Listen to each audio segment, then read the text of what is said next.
ஹாய்ங்க, எல்லோரும் எப்படி இருக்கீங்க? நான் ரொம்ப நல்லா இருக்கேன்.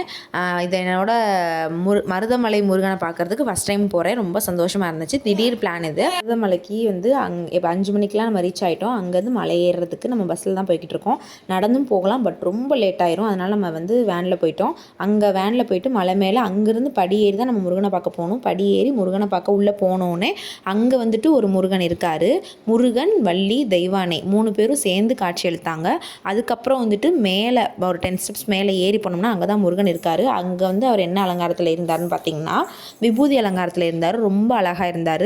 அங்கே போய் சாமி கும்பிட்டுட்டு நம்ம வெளியே வந்ததுக்கப்புறம் முருகனுக்கு லெஃப்ட் சைடு, அதாவது ரைட் சைடில் பார்த்திங்கன்னா ஒரு படி மாதிரி கீழே இறங்கி போகுது. வெளியே சன்னிதானத்துக்கு வெளியே அங்கே என்னென்னு பார்த்திங்கன்னா பாம்பாட்டி சித்தர் இருந்தாங்க. அவங்களையும் போய் பார்த்துட்டு நம்ம இன்னொரு இடத்துக்கு போனோம். அது என்னென்னு பார்த்திங்கன்னா ஈஷா யோகா சென்டர். கோயம்புத்தூர் வரைக்கும் வந்துட்டோமே, இதை எதுக்கு மிஸ் பண்ணணும், போகணும்னு தோணுச்சு. எதுக்கு மிஸ் பண்ணணும்னு சொல்லிட்டு நம்ம அங்கேயும் போய் பார்த்தோம். ஆனால் போனதுக்கு ஒர்த்துங்க. ஆனால் ஒன்றை மட்டும் மிஸ் பண்ணிட்டேங்க. நைட்டு 7 மணிக்கு வந்துட்டு லைட் ஷோ நடக்குமா, ஒரு 20 மினிட்ஸ் சொன்னாங்க லைட் ஷோ நடக்கும் அப்படின்னு சொன்னாங்க. பட் நம்மளுக்கு பஸ்ஸுக்கு டைம் ஆயிடுச்சு, அதனால் பார்க்க முடியல. ஃபுல் வீடியோ அப்லோட் பண்ணுறேன். ஃப்ரீயாக இருக்கும்போது செக் பண்ணி பாருங்கள். தேங்க்யூ.